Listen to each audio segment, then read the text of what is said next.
안녕하세요. AI랑 그냥 대화만 하는 게 아니라 진짜 내 일을 좀 대신시키고 싶다. 이런 생각 해보신 적 있으신가요? 네, 예를 들면 뭐 구글 드라이브 정리나 아니면 유튜브 영상 요약 같은 거요. 맞아요. 심지어 코드 짜는 것까지도요. 근데 예전에는 그게 사실 되게 번거로웠어요. 자료들 찾아보면 AI 모델 하나랑 외부 도구 하나 연결할 때마다 다 코딩을 따로 해야 했거든요. 아, 그 M 곱하기 M 문제 같은 거 말씀이시죠? 모델 수 곱하기 도구 수만큼 연결해야 하는. 네, 바로 그거죠. 개별 시간이 엄청 들었을 거예요.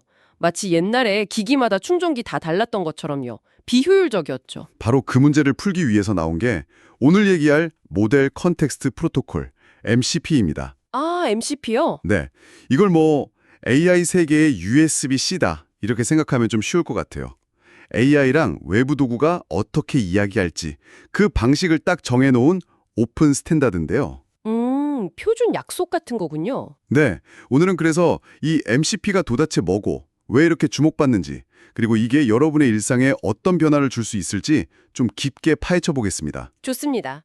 MCP, 그 핵심은 결국 AI, 그러니까 LLM이 외부 도구나 데이터랑 상호작용하는 방식을 이제 표준화한 프로토콜, 약속이라는 거죠. 네네. 그래서 AI가 그냥 대답만 하는 걸 넘어서 진짜로 여러 프로그램을 써서 여러분이 시킨 일을 처리할 수 있게 되는 거예요. 아, 그러니까 정말 조수처럼 쓸 수 있게 되는 거네요. 그렇죠. 예전에는 모델마다 도구마다 막 다 따고 연결 방법을 만들었어야 했는데. 네, API 연동 같은 거요. 맞아요.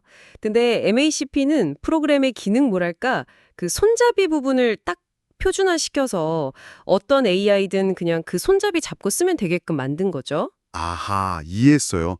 그러면 구체적으로 어떤 일들을 시킬 수 있는 건가요? 정말 다양한데요. 뭐 간단하게는 오늘 날씨 어때? 물어보면 날씨 서버에서 정보 가져오는 것부터 시작해서요. 네. 구글 드라이브에서 특정 파일 찾아달라거나 유튜브 영상 자막 요약해달라. 아니면 아사나 같은 툴에 작업 등록해달라. 깃허브 코드 관리 좀 해달라. 정말 많죠. 와, 생각보다 훨씬 더 많은 걸 할 수 있네요. 이게 또 오픈 스탠다드라는 점이 되게 매력적인 것 같아요. 네, 맞아요. 특정 회사가 독점하는 게 아니라 누구나, 정말 누구나 AI가 쓸 수 있는 서버, 그러니까 도구 프로그램을 만들어서 공유할 수 있다는 뜻이죠. 벌써 3,000개가 넘는다면서요? 네, 그렇다고 하더라고요. 생태계가 정말 빠르게 커지고 있는 거죠. 특히 그 서버 중 상당수가 사용자 PC, 그러니까 바로 여러분 컴퓨터에서 직접 돌아갈 수도 있다는 게 좀 신기했어요. 네, 그게 또 중요한 포인트입니다. AI가 인터넷 정보뿐만 아니라 여러분 컴퓨터 안에 있는 파일 정리 같은 로컬 작업도 할 수 있게 된다는 거니까요. 물론 이건 좀 조심해야 할 부분도 있겠네요. 당연하죠. 보안 문제는 뒤에서 좀 더 이야기해보죠. 좋습니다. 그럼 이게 어떻게 작동하는 건지 원리가 궁금한데요. 막 복잡하고 그런 건 아니겠죠? 생각보다는 구조가 간단해요. 클라이언트 서버 구조인데요. 아, 클라이언트 서버요? 네, 여러분 PC에 까는 클라이언트 앱, 예를 들어 뭐 클로드 데스크탑 같은 게 있고요. 외부 도구 기능을 제공하는 서버 프로그램이 있는 거죠. 네. 클라이언트 AI가 이거 해줘 하고 서버에 요청하면 서버가 그 도구를 실행해서 결과를 다시 AI한테 돌려주는 식이에요. 그러면 AI는 그 많은 서버, 그러니까 도구들 중에서 뭘 써야 할지 어떻게 알아요? 사용자가 요청한 내용을 AI가 분석해서요. 아, 이 작업에는 이 도구가 필요하겠다 싶은 서버를 선택하는 거죠. 네. 그리고 보통은 사용자한테 물어봐요. 이 도구 써도 될까요? 하고 승인을 받죠. 아, 사용자가 직접 승인하는 거군요. 그럼 설정은 어떻게 해요? 복잡하게 막 파일 건드리고 그래야 하나요? 아니요, 보통은 클라이언트 앱 설정 파일 같은 곳에요. 그냥 쓰고 싶은 서버 주소 정도만 추가해주면 돼요. 아주 간단하게 AI의 능력을 확장할 수 있는 거죠. 확실히 MCP 덕분에 AI 개발이 훨씬 빨라지고 또 유연해질 것 같네요. 진짜 스스로 일하는 강력한 AI 에이전트 시대가 더 빨리 올 수도 있겠어요? 네, 그런 긍정적인 전망이 많습니다. 하지만 이런 강력한 기능에는 항상 그림자가 따르죠. 바로 보안 문제입니다. 아, 보안 문제요? 어떤 점들을 좀 조심해야 할까요? 여러 전문가들이 지적하는 주요 위험이 몇 가지 있는데요. 첫 번째는 권한 관리예요. 권한 관리요? 네, 도구를 쓰려면 권한을 줘야 하는데 이 요청이 너무 막연하거나 포괄적일 수 있다는 거죠. 예를 들어 파일 접근 허용이라고만 뜨면 이게 읽기만인지 쓰기나 삭제까지 포함인지 알기 어렵잖아요. 그렇죠. 그냥 모두 허용 눌렀다가 나중에 큰일 날 수도 있겠네요. 맞습니다. 한 번 준 권한이 예상치 못한 방식으로 악용될 수도 있고요. 편리함 뒤에 숨은 위험이죠. 또 다른 위험은 없나요? 두 번째는 간접 프롬프트 주입이라는 건데요. 이게 좀 무서워요. 간접 프롬프트 주입이요. 네. 악의적인 명령이 숨겨진 문서나 웹사이트 같은 걸 AI가 MCP 도구로 읽거나 처리하기 시키는 거예요.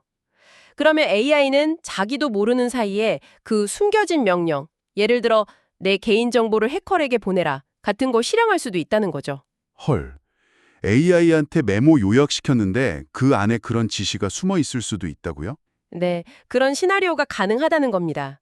세 번째는 여러 도구의 권한을 교묘하게 조합해서 공격하는 방식도 있어요. 도구를 조합한다고요? 네, 예를 들어 파일 읽기 권한 가진 도구랑 네트워크 접속 권한 가진 도구랑 같이 써서 사용자 몰래 파일을 밖으로 빼돌리는 거죠. 와, 점점 더 교묘해지네요. 마지막으로 타이포 스커팅 위험도 있어요.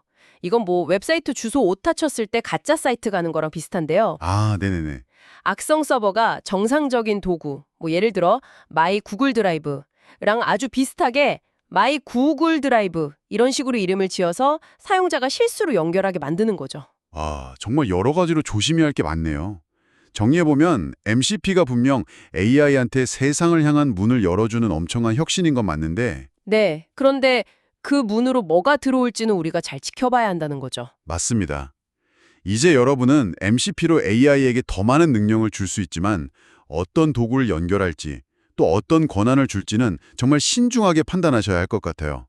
특히 그 권한 요청 팝업 같은 거 나오면 그냥 누르지 마시고 꼭 꼼꼼히 확인하는 습관이 중요해 보입니다. 에이전트들이요.